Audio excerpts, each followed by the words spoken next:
Bem-vindo ao Papo Preto, um podcast produzido pelo Alma Preta, uma agência de jornalismo com temáticas sociais, em parceria com o UOL Plural, um projeto colaborativo entre o UOL e coletivos independentes.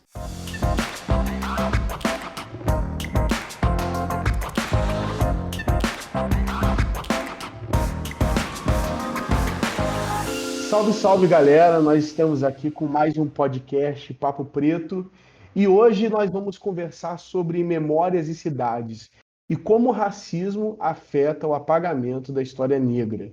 E nós estamos aqui com participantes ilustres e eu quero apresentar eles para vocês. Nós estamos aqui hoje com o Guilherme, que vocês já conhecem do último episódio, que é jornalista do Alma Preta. E aí, Guilherme, tudo bem? Tudo certo, muito feliz de debater esses temas com vocês. Legal. Nós temos aqui também hoje o Hélio Menezes. O Hélio Menezes vai se apresentar e falar um pouco dele para vocês. E aí, Hélio? Tudo bem? Como vão, pessoal? Muito feliz de estar aqui com vocês também. Legal. E nós também temos hoje a Érica Hilton, que vai estar se apresentando aí para vocês. Oi, gente, tudo bem? Que satisfação estar aqui com vocês discutindo esse tema tão pertinente. Bacana. E com essa equipe, hoje nós vamos falar sobre esse assunto que é muito importante. Eu acho que a gente tem muito argumento para falar, ainda mais com os últimos acontecimentos, com o que tem acontecido, né, no nosso país. Mas antes de a gente entrar a fundo nesse assunto sobre memórias e cidades, eu gostaria que vocês falassem um pouco de vocês, tanto o Hélio como a Érica. No caso, vamos começar com o Hélio. Se apresenta aí, Hélio, para a galera, fala de onde você é, com que você trabalha, para a galera conhecer um pouco mais do seu trabalho. Bom, meu nome é Hélio Menezes, eu sou antropólogo, eu sou baiano de Salvador, mas resido em São Paulo já há mais tempo do que eu gostaria.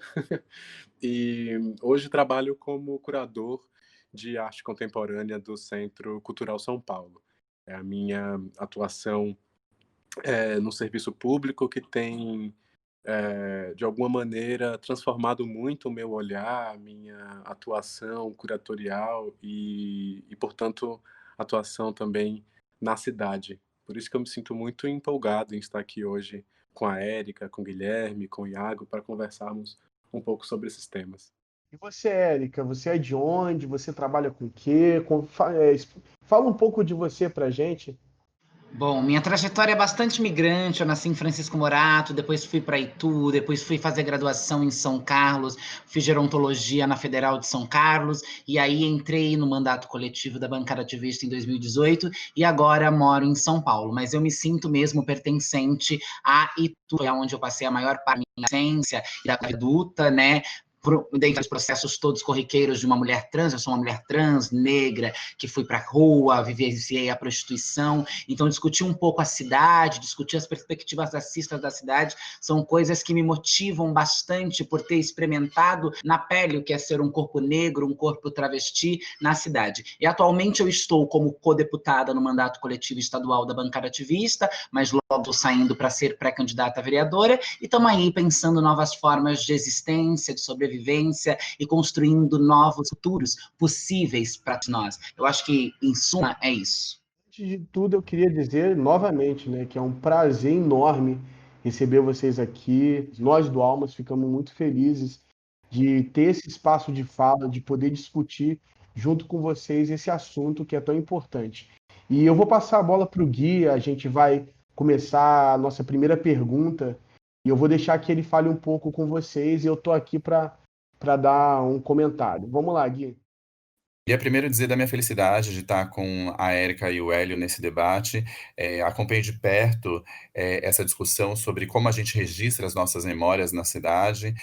Foi muito importante a gente trazer essa discussão à tona. Por muito tempo a gente se incomodou em não ver pessoas negras homenageadas como a gente gostaria, nas ruas, nas estátuas, em nomes de grandes construções, de escolas, de aeroportos.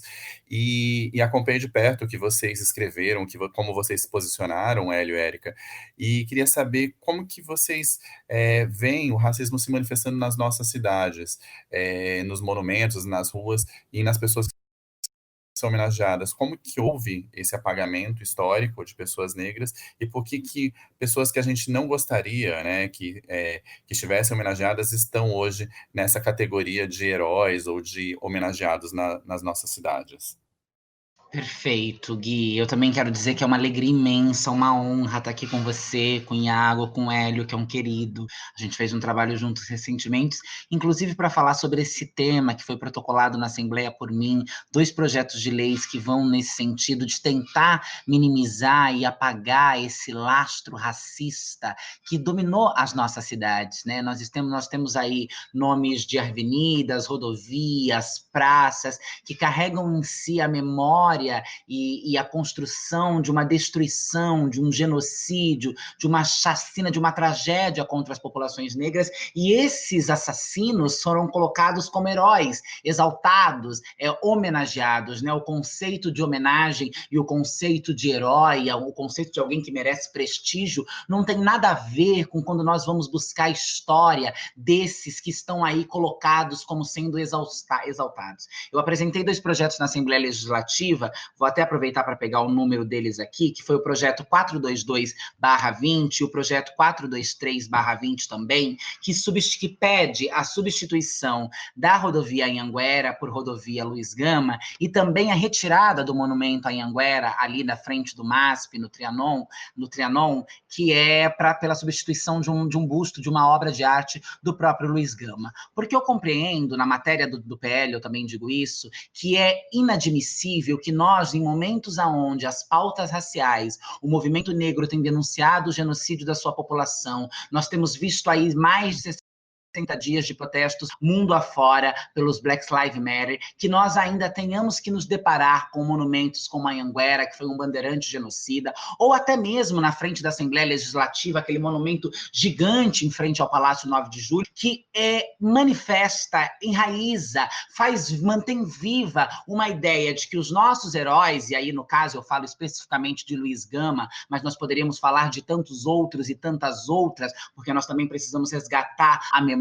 das mulheres negras que fizeram muito por este país, o Estado os colocaram como bandidos, como marginais, como menos importantes, eufemizaram, apagaram essas lutas e deram lugar a esses bandidos, a esses esses exploradores, esses que saíram matando, estuprando nossas mulheres, crianças, destruindo as terras dos povos originários. Então, este olhar da cidade, quando a gente olha a cidade a partir do nome de praças, de rodovias e dos monumentos que são chamados monumentos históricos que nelas estão colocados, eu entendo que esses monumentos eles têm um papel fundamental na perpetuação do racismo, na perpetuação da desigualdade e uma mensagem muito explícita do lugar aonde a branquitude hegemônica que se constituiu em cima do massacre e da tortura dos povos negros está colocada. Então, ao ver a Anhanguera ou tantos outros, eu estou aqui falando de Anhanguera porque são os projetos dos quais eu apresentei,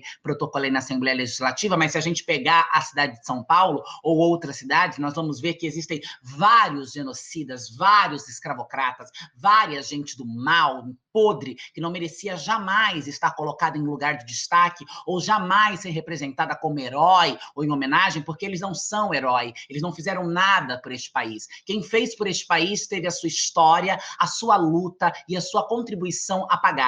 E a cidade cumpre esse papel de enraizar, de aprofundar, de manter viva essa memória escravocrata, essa memória racista, essa memória que coloca o corpo e a população negra para baixo, que nos coloca como invisíveis dentro da cidade. E nós precisamos urgentemente reverter essa lógica. Nós precisamos dar lugar de destaque, lugar de protagonistas, aquelas e aqueles que de fato foram heróis, que de fato tiveram feitos importantes para a nossa sociedade e para a nossa história. E está mais do que provado de que esses senhores não fizeram nada além de roubar, matar, explorar, estuprar e destruir aquilo que havia aqui nas Américas, também em África e em outros espaços. Então, eu acho que, para começar o papo, é mais ou menos desta forma que eu percebo como o racismo é aprofundado, legitimado e perpetuado a partir de nomes de praça, de monumentos históricos, e que é urgente que o parlamento e a sociedade civil compreenda a importância de nós aprofundarmos esse debate e de nós ressignificarmos esses símbolos, né? E se eles fazem parte de um monumento histórico, se eles precisam ser colocados em algum lugar porque simplesmente não dá para destruí-los, ok, tudo bem, nós não queremos também fazer grandes absurdos ou passar por cima de leis ou questões patrimoniais. Nós precisamos reverter a lógica da ordem das coisas. Nós precisamos mostrar de fato às crianças, aos jovens, aos idosos, que foram negados de suas histórias, quem são os heróis brasileiros, os heróis de São Paulo, e por que esses heróis foram apagados, destruídos, silenciados e substituídos por genocidas, assassinas e escravocratas. Eu queria emendar essa pergunta, complementar, na verdade, lembrando que a história ela é um processo vivo, né? Que homenagens que você acredita que elas precisam ser revistas nas nossas cidades e que outras precisariam ganhar destaque nesse cenário urbano?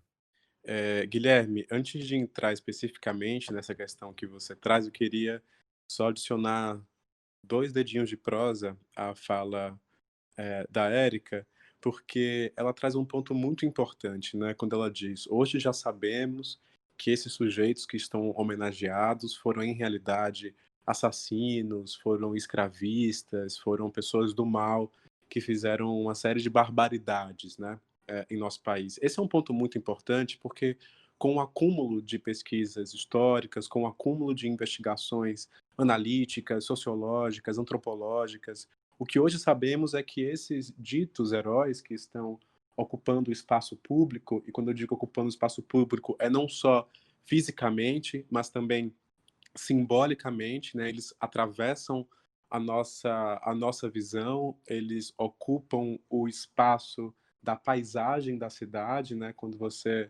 Eu te falo aqui de São Paulo, mas quando você em qualquer outra cidade estiver atravessando diante de um monumento público, ele está cobrindo alguma outra coisa por trás dele, né? Que retira do seu campo de visão.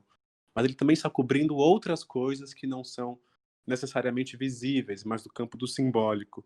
E o que eu quero ressaltar disso é que essas esculturas, esses monumentos históricos, eles dizem muito mais respeito ao tempo e ao contexto no qual eles foram construídos e implementados na cidade, do que propriamente espécies de salvaguardas da história, como um certo discurso conservador tem se colocado na intenção de proteger a memória de sujeitos que já são bastante protegidos, né? A Érica fala do caso do Anhanguera, mas poderíamos citar outros bandeirantes ou outros espaços de memória bandeirante em São Paulo, a começar, por exemplo, pelo nome do Palácio do Governo, das avenidas, da própria Assembleia, escolas.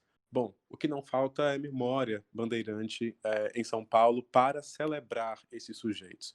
E qual o problema que isso se coloca, né? Nos coloca na cidade da perspectiva de pensá-la como uma estratégia de perpetuação do racismo e estratégia de perpetuação do lugar de destaque para sujeitos colonizadores, para sujeitos que tiveram uma história de absoluta violência neste país. Ora, ao acontecer isso, esses monumentos petrificam a história, congelam a história no tempo e só oferecem a gente e às demais gerações uma perspectiva sobre esses sujeitos que estão ali sendo celebrados, que é a perspectiva da celebração. Sendo que, em realidade, esses sujeitos devem ser densamente criticados. E mais do que esses sujeitos em especial, e esse é o ponto que eu gostaria de trazer, entendermos quais os processos que deflagraram e levaram socialmente a nos comprometermos como sociedade a utilizar dinheiro público, recurso público, para a construção desses monumentos. Por que esses nomes e não outros? Como se pode entender que em 1988, no ano do centenário da falsa abolição no Brasil, neste mesmo ano de 88, à medida em que os movimentos negros iam às ruas, né, na marcha que denunciava a falsa abolição, que requisitava a memória de Zumbi dos Palmares, foi um ano tão simbólico, né, que deslocou o 13 de maio como a data de referência negra para o 20 de novembro. Época em 88, se a gente se lembrar, poucos meses antes, né, final de 87, começo de 88, Ailton Krenak pintando o próprio rosto na Assembleia Constituinte. Esse era o Brasil de 88. Neste mesmo Brasil de 88, a cidade de São Paulo inaugura o monumento a Pedro Álvares Cabral, em frente ao Parque do Ibirapuera. O que significa essa provocação? Não é necessariamente uma homenagem a Pedro Álvares Cabral, evidentemente, por si só. Tratava-se de uma maneira de impor visualmente no espaço, na paisagem, concretizando em pedra e em metal a memória de um sujeito que estava em tudo contrário ao clima político de avanço social que tinha à época. Aquela escultura, portanto, é a vitória de um posicionamento conservador. Está na hora de começarmos a entender e nomear quem foram as pessoas ali por trás desses monumentos, que processos eles mobilizaram para construir isso, que dinheiro levaram para poder construir esses locais de memória racista, de memória colonial. Porque é esse o ponto, me parece, mais importante do debate. Mais do que entender qual foi a memória desse sujeito colonialista, por que o Borba Gato não pode ser homenageado. Ora, tudo isso está nos livros de história, tudo isso a gente vem falando há muito tempo, é material que está disponível, material crítico disponível há décadas, e isso não tem impedido a proliferação de esculturas como essas, de monumentos como esses, tampouco tem impedido uma derrubada, uma retirada, um posicionamento crítico qual seja em relação a essas esculturas, por assim dizer, complicadas. Então, passou da hora, me parece, de questionarmos a biografia desses personagens, que já está bastante questionada,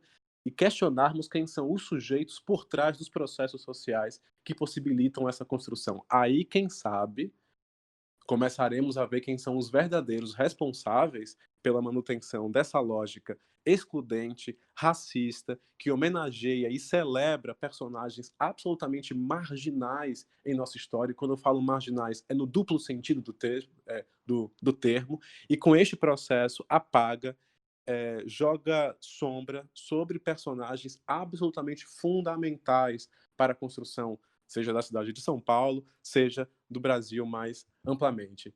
Me interesso, portanto, em erigirmos, quem sabe, novos monumentos concretos ou simbólicos que homenageiem Carolina Maria de Jesus, que homenageiem Luiz Gama, que homenageiem Grande Otelo, que homenageiem Conceição Evaristo, que homenageiem outras tantas intelectuais, artistas, ativistas, pensadores, pensadoras, negras, negros, indígenas, pobres, dissidentes de um modo geral em nosso país. São esses os heróis e heroínas, se é que esse termo ainda serve, para pensar a nossa história.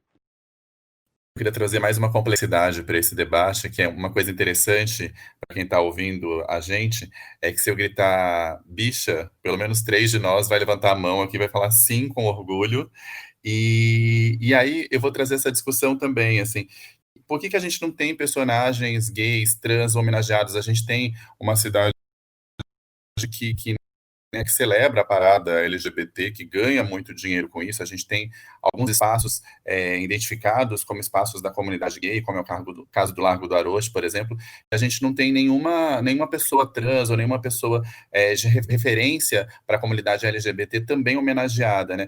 O Hélio citou algumas figuras que ele gostaria de ver homenageada, algumas figuras negras.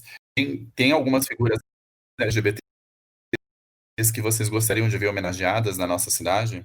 Eu acho importantíssimo você levantar esse ponto, Gui, porque é exatamente isso, né? Quando nós falamos de branquitude, nós também estamos falando de uma cis-heteronormatividade que é irmã-siamesa, que é produto dessa branquitude, que são tóxicas na mesma medida, né? A tentativa sistemática do apagamento das identidades e da história, como conceituou Conceição Evaristo, da escrevivência da população negra, também se reflete com a população LGBTQIA+. E existem muitas figuras importantíssimas, tanto da contemporaneidade quanto de tempos passados, que não só precisavam, mas mereciam estar homenageadas, marcadas, simbolizadas como marcadores de lutas e de resistência. E aqui eu quero trazer uma exclusivamente, porque está ligada não só à pauta LGBTQIA+, mas também à pauta racial, e foi apagada tanto do movimento negro quanto do movimento LGBT, LGBT, que é Chica Manicongo. Chica Manicongo, que era uma cudina é o que nós entenderíamos hoje como travesti ou transexual, mas por se tratar do ano de 1860, essa terminologia ainda não era usada, e Chica Manicongo, que veio da monarquia do Congo, trazida para ser escravizada por um sapateiro na Bahia de São Salvador, foi queimada pela Inquisição. Você encontra nos autos da Inquisição Católica a história da Chica Manicongo, porque chegou nas terras brasileiras, chegou aqui nas Américas, na Bahia de São Salvador,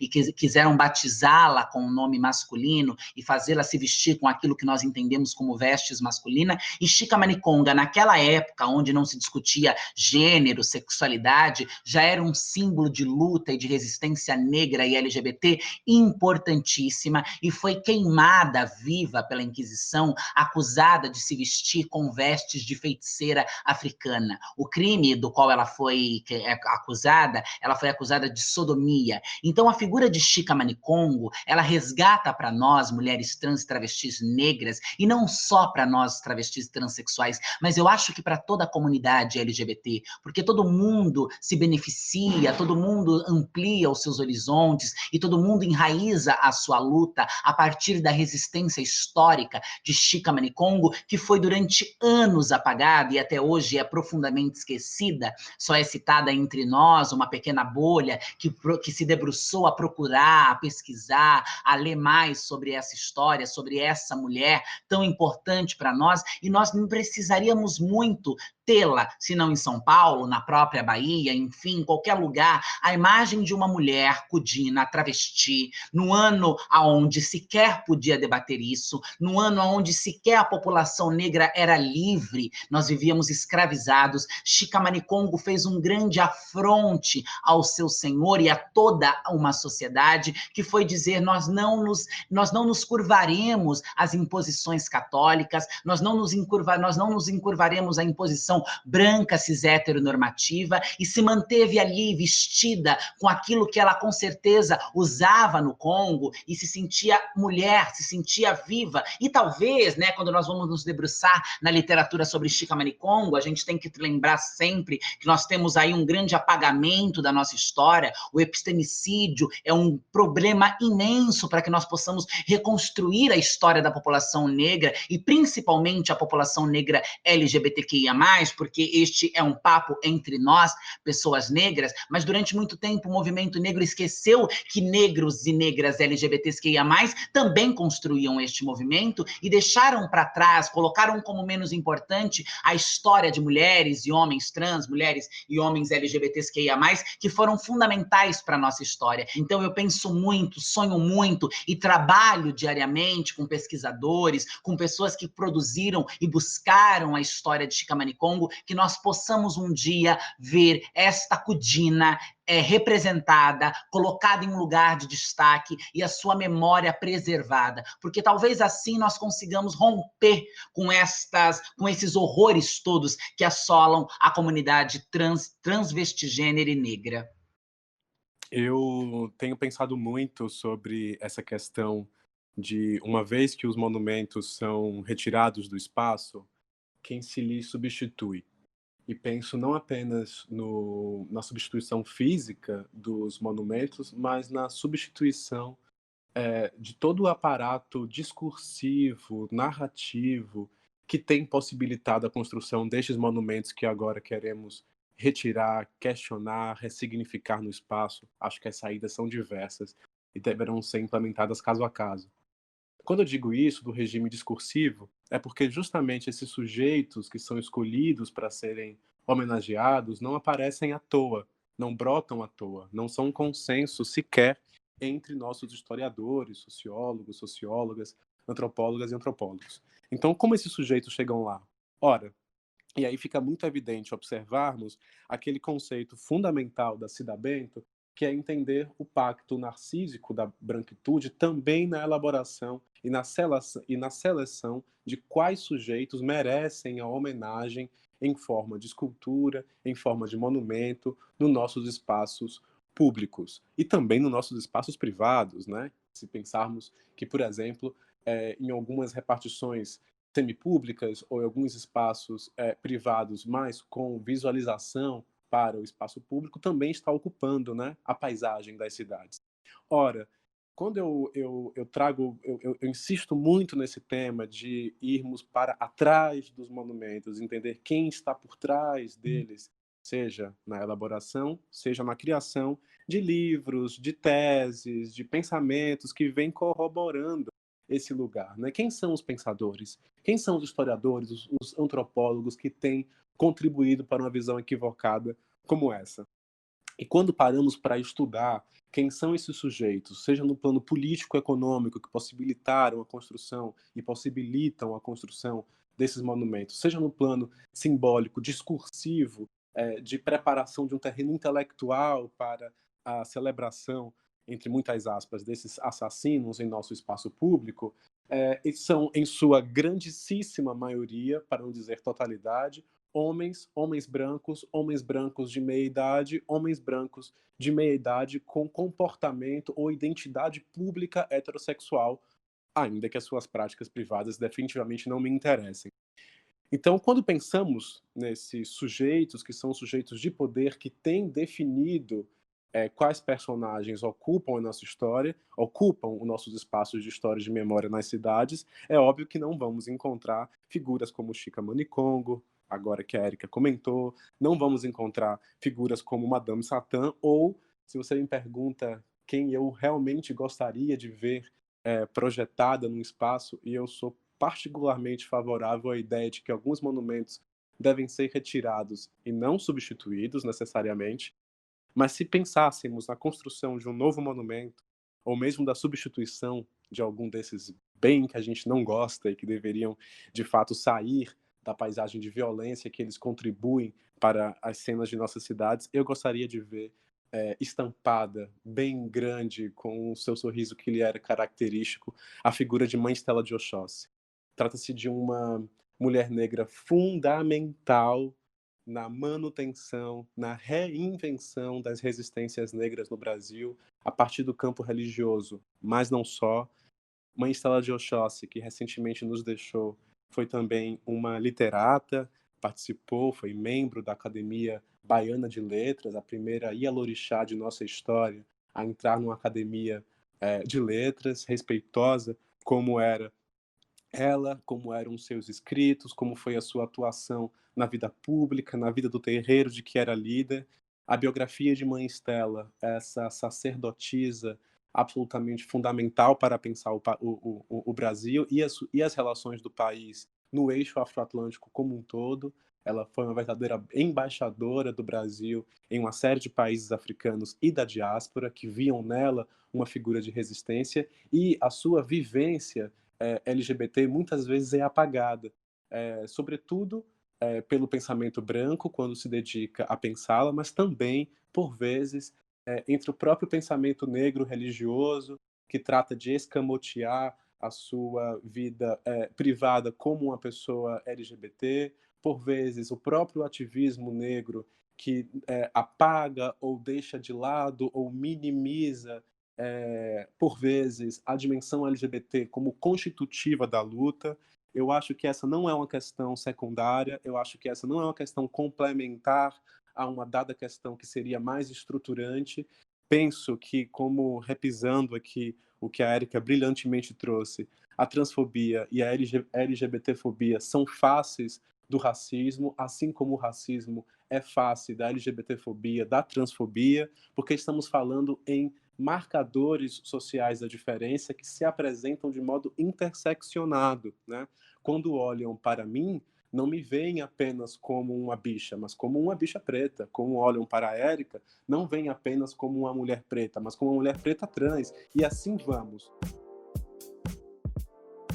E aí, galera? O que vocês têm achado do nosso podcast? Bem legal, né? Então eu gostaria de te convidar para conhecer o site do Alma Preta, onde você vai encontrar todos os tipos de notícias relacionados à comunidade negra. E também lembrando que somos uma mídia independente, então contamos muito com a sua ajuda. Conheça o nosso plano de assinatura no Catarse e ajude a propagar o nosso trabalho. E não se esqueça de enviar o seu e-mail nos contando de onde você é e como tem sido a tua experiência com esse episódio, ou até mesmo sugerir os próximos temas. Agora, chega de conversa e vamos voltar para o nosso Papo Preto.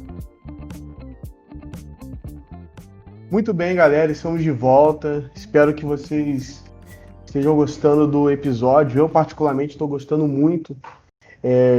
Como nós falamos, né, é um debate que vale muito a pena se pôr na mesa, se pôr em pauta. O quanto que de pessoas ruins que têm os seus nomes imprimidos em escolas, em ruas, em monumentos. E esse discurso é importante para a gente como brasileiro, para a gente como eleitor, ter essa noção, porque a gente caminha por essas ruas. Nós caminhamos por ruas que têm o nome de pessoas que torturaram os nossos avós, os nossos bisavós. Nós estudamos em escolas que têm o nomes que é algo meio absurdo, né? Uma escola ter o nome de um torturador, de um genocida, e por aí vai. Então são coisas que a gente precisa se atentar e lutar contra.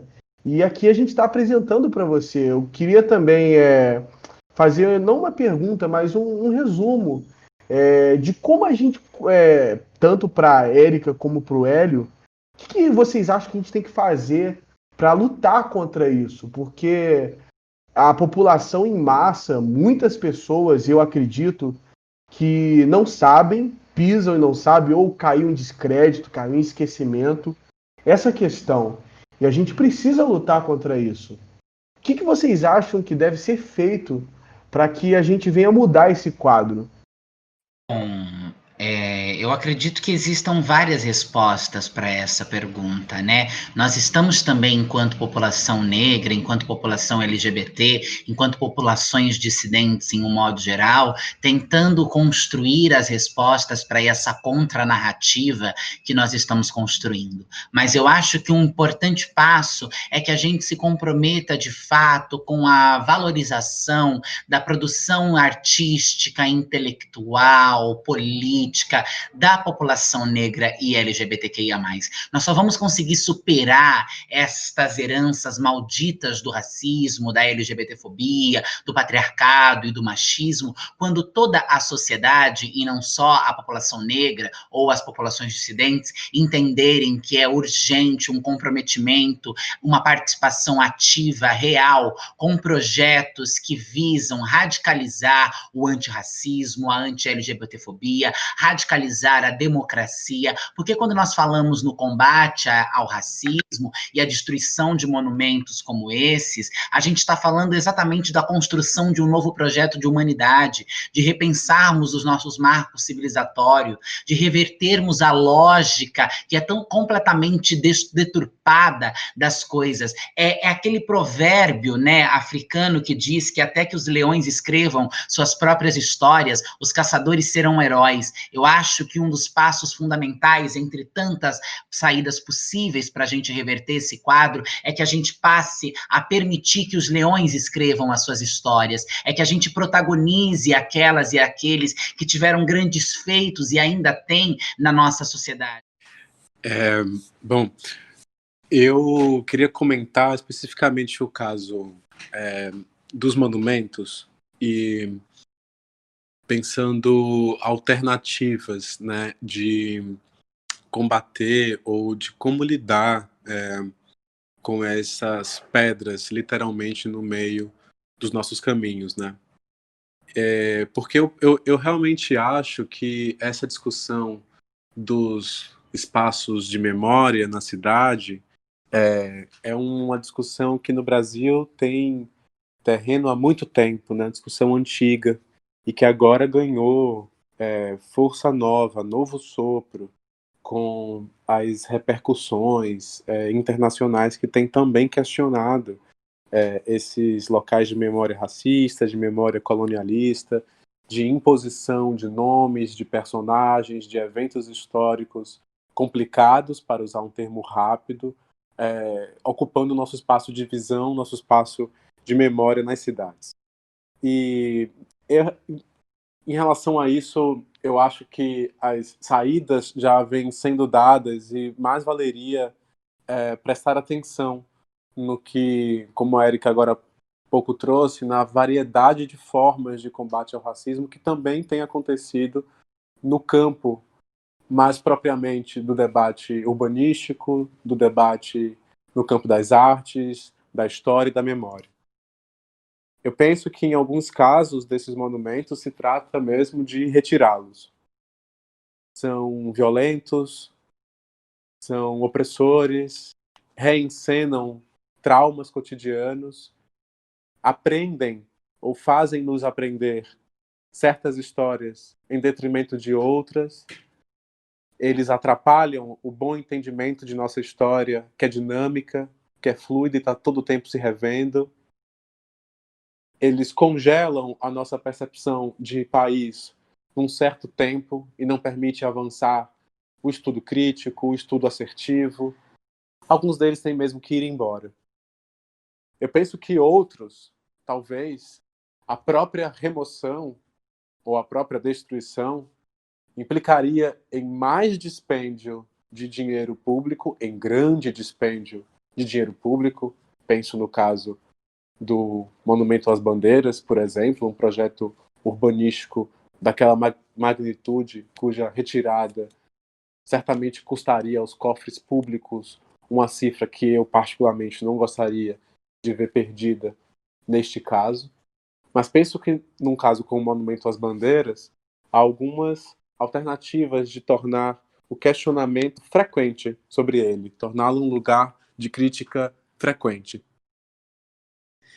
Uma série de movimentos sociais, movimentos indígenas, têm feito intervenções físicas sobre o monumento que entraram para a história de São Paulo, do ativismo e do próprio monumento. É impossível a gente pensar esse monumento hoje sem vê-lo imediatamente com a tinta vermelha sobre ele, quando os guaranis interviram sobre esse local de memória colonial. Muito feliz de fazer esse debate junto com vocês, Eric e Hélio. A gente sabe que quando a gente fala da proposta de retirar a homenagem a bandeirantes, a pessoas ligadas a histórias de dor, principalmente para a população negra e indígena, a gente sabe quem se incomoda com isso, né? E por que essas pessoas se incomodam. A gente sabe que a história é um campo de batalha. Ter essas homenagens nas nossas cidades é também um símbolo da vitória dessas narrativas, e hoje a gente tem essa tentativa de rever essa história e de homenagear as pessoas que a gente gostaria, que é o caso de algumas pessoas que a gente citou aqui, né, como Carolina Maria de Jesus, Conceição Evaristo e tantas outras. E é interessante que eu queria dar um testemunho pessoal de quando eu fui para a África do Sul. Foi muito interessante perceber o quanto as pessoas negras são homenageadas, principalmente as pessoas que lutaram contra o apartheid, que é o regime de segregação racial, e o Mandela e outros líderes estão homenageados de diversas formas nas várias cidades da África do Sul. E ter pessoas que se pareciam comigo nas ruas trazia uma alegria, uma inspiração de que eu também poderia fazer, ter uma história tão grandiosa e tão vitoriosa quanto a deles. Eu acho que é isso que a gente espera aqui no Brasil. Eu espero que esse debate continue e que a gente possa avançar com ele, né? Como o Hélio estava dizendo, né? Talvez não só a gente, talvez essa discussão, né, por placas ou de outras possibilidades, mas também ter esse debate vivo, né? De pensar duas vezes quem a gente vai ter nessas homenagens e tentar pautar. Eu acho que para além de tudo, é importante a gente ter representantes de pessoas negras e LGBTs no poder, né? A gente sabe que são as pessoas das câmaras municipais, das assembleias legislativas, do Congresso Nacional, que fazem essas homenagens, né? Do Executivo também, né? Prefeitos, governadores, presidentes, que constroem esses monumentos, que fazem essas homenagens. Então a gente precisa estar representado. Então fica também esse alerta para quando chegar a eleição a gente dar o nosso voto para também quem defenda ideias parecidas com as que a gente pensa e de pessoas parecidas com a gente. E muito obrigado por vocês terem participado hoje aqui. Obrigado, Iago, pelo convite, e estou muito feliz mesmo. Olha, gente, eu fico muito feliz por esse debate e a gente está chegando ao fim desse podcast, mas eu queria dizer para você que está ouvindo, não deixar esse discurso ou essa conversa morrer aqui. Vamos levar adiante nas nossas redes sociais, levar adiante essa conversa, os nossos convívios, para a nossa família, para o nosso trabalho. A gente só consegue vencer quando a informação ela é propagada. Então vamos propagar essa informação. Eu, particularmente, gostei muito. Eu queria agradecer imensamente o Gui, que sugeriu essa conversa. Eu queria agradecer a Érica e ao Hélio por aceitarem estar aqui com a gente, conversando, argumentando sobre o assunto. E eu vou deixar que eles se despeçam. Vou pedir também para que a Érica e o Hélio deixem aqui as suas redes sociais, digam onde as pessoas podem achar o trabalho de vocês, para a gente levar essa conversa adiante.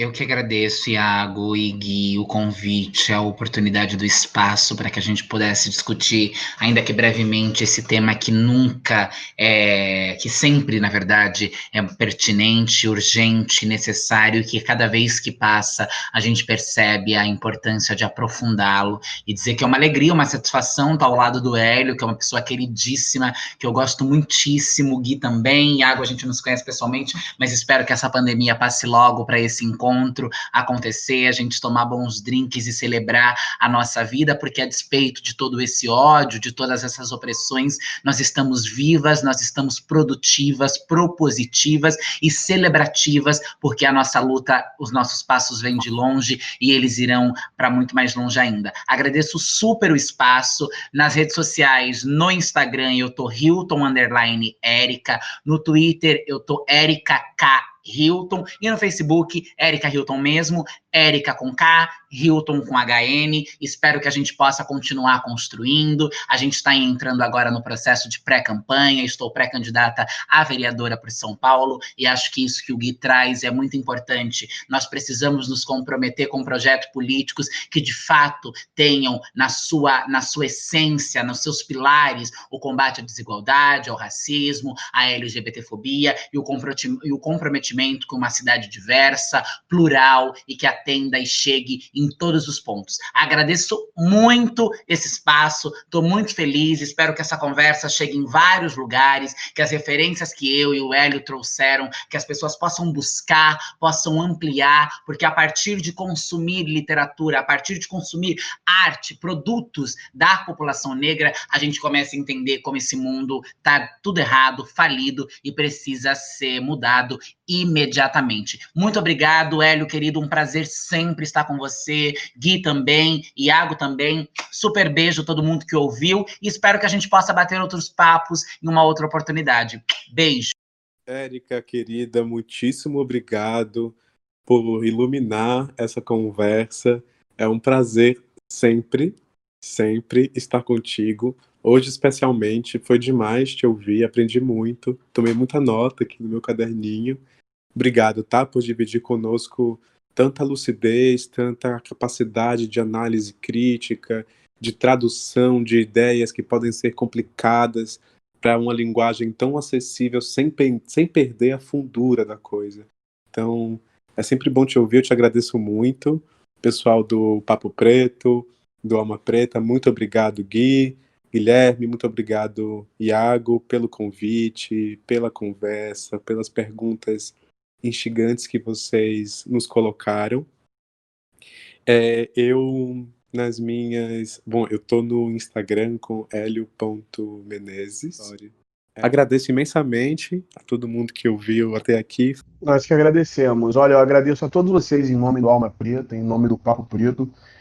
E é isso, vamos seguir. Eu agradeço que você escutou até aqui. Sigam a Érica, o Hélio, o Gui nas redes sociais, que vai estar aqui embaixo do card. E até o próximo. Um abraço.